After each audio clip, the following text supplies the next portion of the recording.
A large cask of wine had been dropped and broken in the street. The accident had happened in getting it out of a cart. The cask had tumbled out with a run, the hoops had burst, and it lay on the stones just outside the door of the wine shop, shattered like a walnut shell.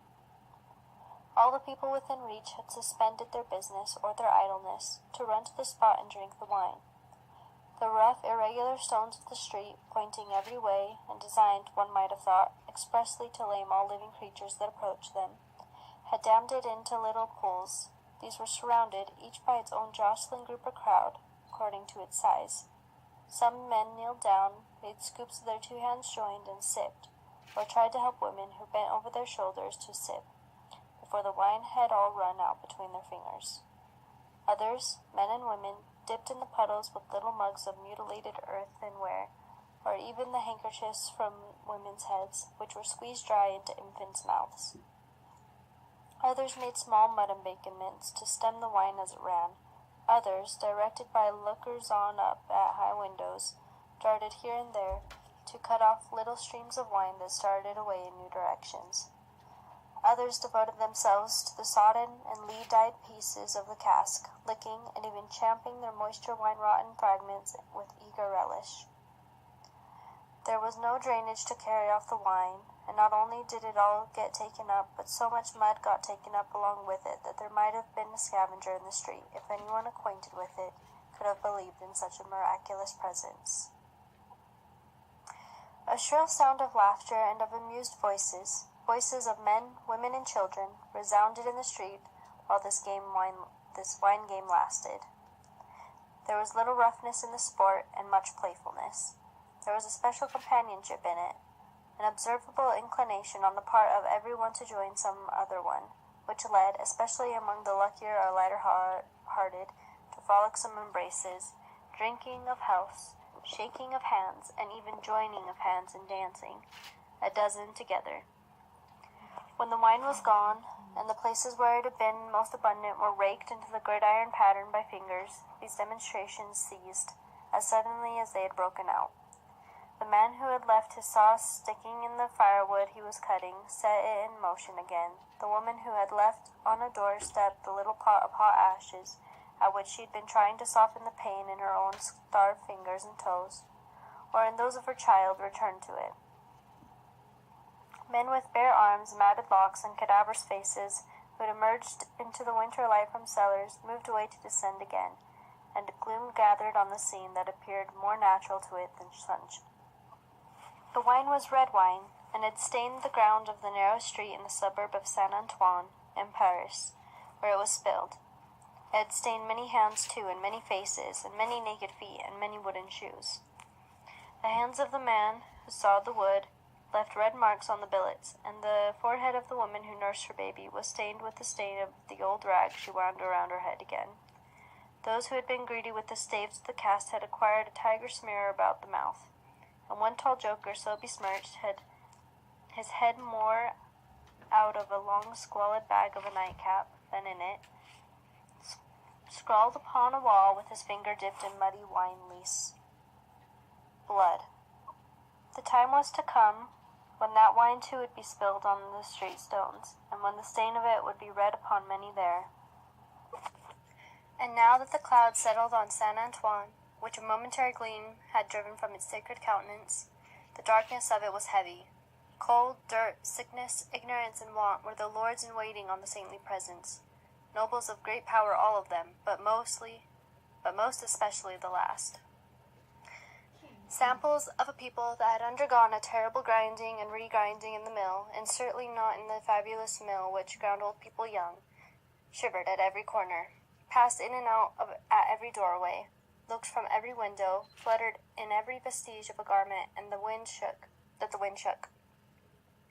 The mill which had worked them down was the mill that grinds young people old.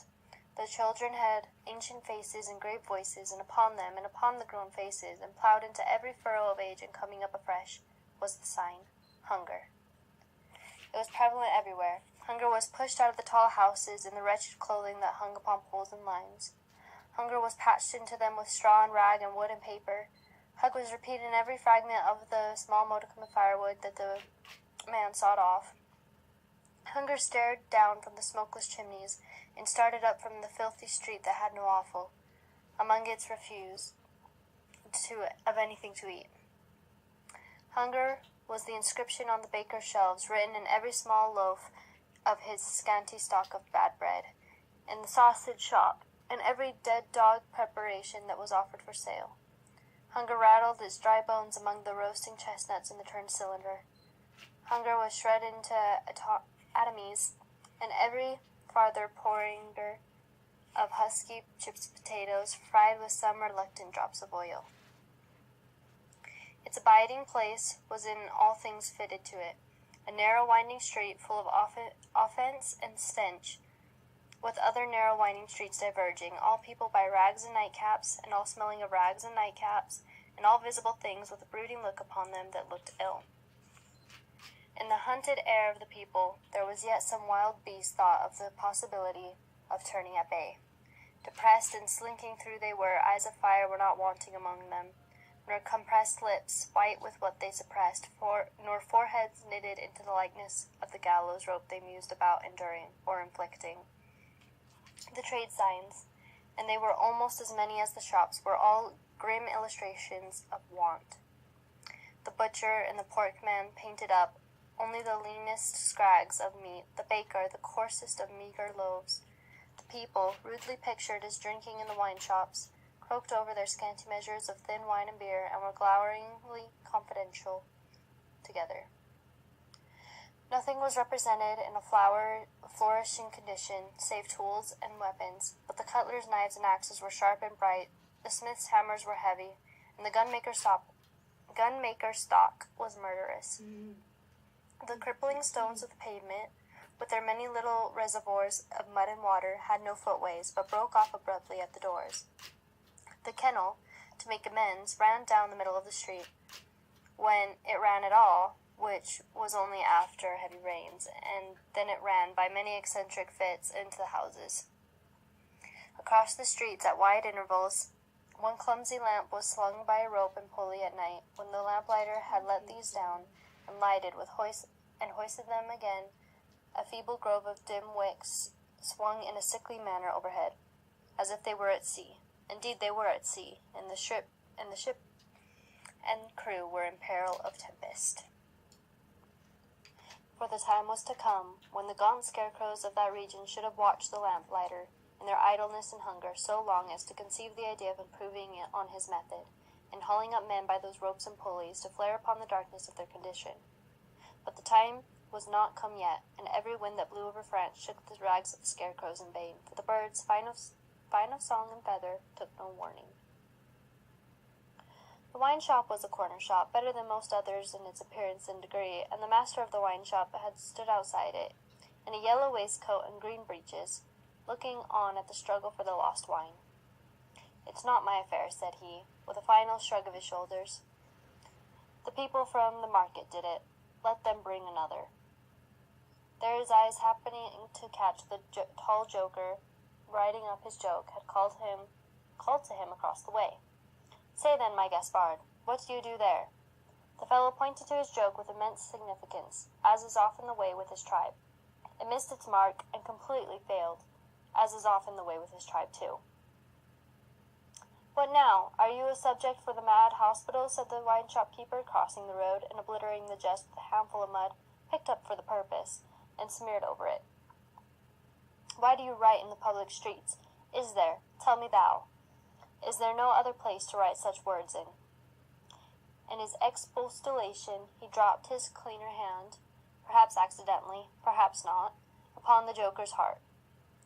The joker rapped it with his own, took a nimble spring upward, and came down in a fantastic dancing attitude, with one of his stained shoes jerked off his foot into his hand and held out. A joker of an extremely, not to say wolfish, practical character, he looked, under those circumstances. Put it on," said the other. "Call wine, wine, and finish there." With that advice he wiped his soiled hand upon the joker's dress, such as it was, quite deliberately, as having dirtied the hand on his account, and then recrossed the road and entered the wine shop. This wine shopkeeper was a bull-necked, martial-looking man of 30, and he should have been of a hot temperament, for, although it was a bitter day, he wore no coat, but carried one slung over his shoulder. His shirt sleeves were rolled up too, and his brown arms were bare to the elbows. Neither did he wear anything more on his head than his own crisply curling short dark hair. He was a dark man altogether, with good eyes and a good bold breath between them. Good-humoured looking on the whole, but implacable looking too. Evidently a man of a strong resolution and a set purpose. A man not desired to be met, rushed down the narrow path with a gulf on either side, for nothing would turn the man. Madame Defarge, his wife, sat in the shop behind the counter as he came in. Madame Defarge was a stout woman of about his own age, with a watchful eye that seldom seemed to look at anything, a large hand heavily ringed, a steady face, strong features, and a great composure of manner. There was a character about Madame Defarge from which one might have predicted that she did not often make mistakes against herself in any of the reckonings over which she presided. Madame Defarge, being sensitive to cold, was wrapped in fur and had a quantity of bright shawl twined about her head, though not to the concealment of her large earrings. Her knitting was before her, but she had laid it down to pick her teeth with a toothpick. Thus engaged, with her right elbow supported by her left hand, Madame Defarge said nothing when her lord came in, but coughed just one grain of cough. This, in combination with the lifting of her darkly defined eyebrows over her toothpick by the breadth of a line, suggested to her husband that he would do well to look around the shop among the customers for any new customer who had dropped in while he stepped over the way. The wine shopkeeper accordingly rolled his eyes about until they rested upon an elderly gentleman and a young lady who were seated in a corner. Other company were there, 2 playing cards, 2 playing dominoes, 3 standing by the counter lengthening out a short supply of wine. As he passed behind the counter, he took notice of the elderly gentleman, said in a look to the young lady, "This is our man." "What the devil do you do in that gallery there?" said Monsieur Defarge to himself.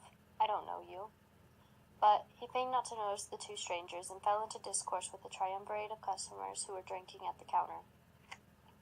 "How goes it, Jack?" said one of these 3 to Monsieur Defarge. "Is all the spilt wine swallowed?" "Every drop, Jack," said Monsieur Defarge. With this interchange of Christian name was effected, Madame Defarge, picking her teeth with her toothpick, coughed another grain of cough, and raised her eyebrows by the breadth of another line. "It is not often," said the second of the 3, addressing Monsieur Defarge, "that many of these miserable beasts know the taste of wine, or of anything but black bread and death. Is it not so, Jack?" "It is so, Jack," Monsieur Defarge returned. At this second interchange of the Christian name, Madame Defarge, still using her toothpick with profound composure, coughed another grain of cough, and raised her eyebrows by the breadth of another line. The last of the 3 now said his say, as he put down his empty drinking vessel and smacked his lips. "Ah, so much the worse. A bitter taste is that such poor cattle always have in their mouths, and hard lives they live, Jack. Am I right, Jack?" "You are right, Jack," was the response of Monsieur Defarge. This third interchange of the Christian name was completed at the moment when Madame Defarge put her toothpick by, kept her eyebrows up. Interchange of the Christian name was completed at the moment when Madame Defarge put her toothpick by, kept her eyebrows up, and slightly rustled in her seat. "Hold then, true," muttered her husband. "Gentlemen, my wife." The 3 customers pulled off their hats to Madame Defarge with 3 flourishes. She acknowledged their homage by bending her head and giving them a quick look. And then she glanced in a casual manner round the wine shop, took up her knitting with a great apparent calmness and repose of spirit, and became absorbed in it. "Gentlemen," said her husband, who had kept his bright eye observantly upon her, "good day. The chamber, furnished bachelor fashion, that you wished to see, and were inquiring for when I stepped out, is on the 5th floor. The doorway of the staircase gives on the little courtyard close to the left here," pointing with his hand, "near the window of my establishment. But now that I remember, one of you has already been there, and can show the way. Gentlemen, adieu." They paid for their wine, and left the place. The eyes of Monsieur Defarge were studying his wife at her knitting when the elderly gentleman advanced from his corner, and begged the favour of a woman. "Willingly, sir," said Monsieur Defarge, and quietly stepped with him to the door. Their conference was very short, but very decided. Almost at the first word, Monsieur Defarge started and became deeply attentive. It had not lasted a minute when he nodded and went out. The gentleman then beckoned to the young lady that they too went out. Madame Defarge knitted with nimble fingers and steady eyebrows, and saw nothing. Mr. Jarvis Lorry and Miss Manette, emerging from the wine shop thus, joined Monsieur Defarge in the doorway to which he had directed his other company just before. It opened from a stinking little black courtyard, and was the general public entrance to a great pile of houses inhabited by a great number of people. In the gloomy tile-paved entry to the gloomy tile-paved staircase, Monsieur Defarge bent down on one knee to the child of his old master, and put her hand to his lips. It was a gentle action, but not at all gently done. A very remarkable transformation had come over him in a few seconds. He had no good humour in his face, nor any openness of aspect left, but had become a secret, angry, dangerous man. "It is very high, it is a little difficult, better to begin slowly." Thus Monsieur Defarge, in a stern voice, to Lorry, as they began ascending the stairs. "Is he alone?" the latter whispered. "Alone? God help him! Who should be with him?" said the other, in the same low voice. "Is he always alone, then?" "Yes." "Of his own desire?" "Of his own necessity. As he was when I first saw him after they found me, and demanded to know if I would take him, and, at my peril, be discreet. As he was then, so he is now." "He is greatly changed?" "Changed?" The keeper of the wine shop stopped to strike the wall with his hand, and mutter a tremendous curse. No direct answer could have been half so forcible. Mr. Lorry's spirits grew heavier and heavier, as he and his two companions ascended higher and higher. Such a staircase, with its accessories, in the older and more crowded parts of Paris, would be bad enough now, but at that time it was vile indeed to unaccustomed and unhardened senses. Every little habitation within the great foul nest of one high building, that is to say, the room or rooms within every door that opened on the general staircase, left its own heap of refuse on its own landing, besides flinging other refuse from its own windows. The uncontrollable and hopeless mass of decomposition so engendered would have polluted the air, even if poverty and deprivation has not loaded it with their intangible impurities. The two bad sources combined made it almost insupportable. Through such an atmosphere, by a steep, dark shaft of dirt and poison, the way lay, yielding to its own disturbance of mind and to his young companion's agitation, which became greater every instant. Mr. Jarvis Lorry twice stopped to rest. Each of these stoppages was made at a doleful grating, by which any languishing good airs that were left uncorrupted seemed to escape, and all spoilt and sickly vapour seemed to crawl in. Through the rusted bars, tastes rather than glimpses were caught of the jumbled neighbourhood, and nothing within range, nearer or lower than the summits of the two great towers of Notre Dame, had any promise of it on healthy life or wholesome aspirations. At last the top of the staircase was gained, and they stopped for the third time. There was yet an upper staircase, of a steeper inclination, and of contracted dimensions, to be ascended, before the garret story was reached. The keeper of the wine shop, always going a little in advance, and always going on the side which Mr. Lorry took, as though he dreaded to be asked any question by the young lady, turned himself about there, and carefully feeling in the pockets of his coat he carried over his shoulder, took out a key. "The door is locked, then, my friend," said Mr. "Aye, yes," was the grim reply of Monsieur Defarge. "You think it necessary to keep the unfortunate gentleman so retired?" "I think it necessary to turn the key," Monsieur Defarge whispered it closer in his ear, and frowned heavily. "Why?" "Why? Because he has lived so long, locked up, and he would be frightened, rave, tear himself to pieces, die, come to I know not what harm, if his door was left open." "Is it possible?" exclaimed Mr. Lorry. "Is it possible?" repeated Defarge bitterly. "Yes, and a beautiful world we live in, when it is possible, and when many other such things are possible, and not only possible, but done, see you, under that sky here, every day. Long live the devil! Let us go on." This dialogue had been held in so very low a whisper that not a word of it had reached the young lady's ears. But by this time she trembled under such strong emotion, and her face expressed such deep anxiety, and above all, such dread and terror, that Mr. Lorry felt it incumbent on him to speak a word or two of reassurance. "Courage, dear miss, courage, business. The worst will be over in a moment. It is but passing the room door, and the worst is over. Then all the good you bring to him, all the relief, all the happiness you bring to him begin. Let our good friend here assist you on that side. That's well, friend Defarge. Come now, business, business."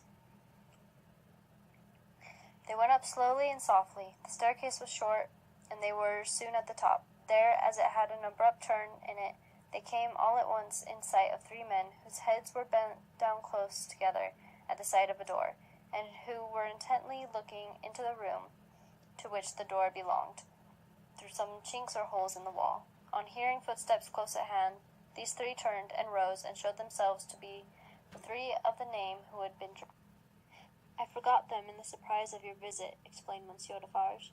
"Leave us, good boys. We have business here." The three glided by and went silently down. There appearing to be no other door on that floor, and the keeper of the wine shop going straight to this one when they were left alone, Mr. Lorry asked him in a whisper, with a little anger, "Do you make a show of Monsieur Manette?" "I show him in the way you have seen, to a chosen few." "Is that well?" "I think it is well." "Who are the few? How do you choose them?" "I choose them as real men, of my name. Jack is my name, to whom the sight is likely to do good. Enough. You are English. That is another thing. Stay there, if you please, a little moment." With an admonitory gesture to keep them back, he stooped and looked in through the crevice in the wall. Soon raising his head again, he struck twice or thrice upon the door, evidently with no other object than to make a noise there. With the same intention, he drew the key across it 3 or 4 times before he put it clumsily into the lock, and turned it as heavily as he could. The door slowly opened inward under his hand, and he looked into the room and said something. A faint voice answered something. A little more than a single syllable could have been spoken on either side. He looked back over his shoulder and beckoned them to enter. Mr. Lorry got his arm securely round the daughter's waist and held her, for he felt that she was sinking. Business, he urged, with a moisture that was on his cheek. Come in. "I am afraid of it," she answered, shuddering. "Of it? What?"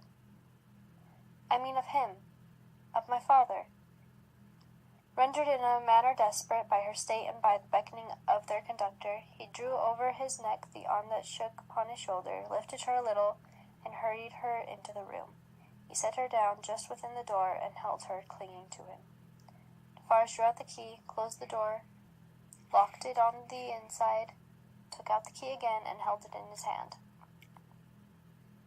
All this he did methodically, and with as loud and harsh an accompaniment of noise as he could make.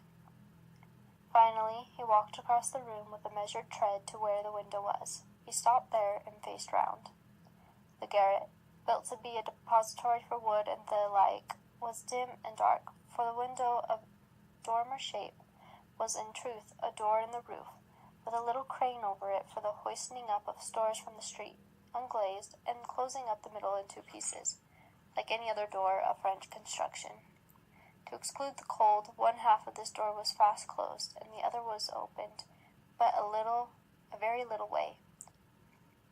Such a scanty portion of light was admitted through these means that it was difficult, on first coming in, to see anything, and long habit alone would have slowly formed in anyone the ability to do any work requiring nicety in such obscurity. Yet work of that kind was being done in the garret, for, with his back towards the door and his face towards the window where the keeper of the wine shop stood looking at him, a white-haired man sat on a low bench, stooping forward and very busy, making shoes.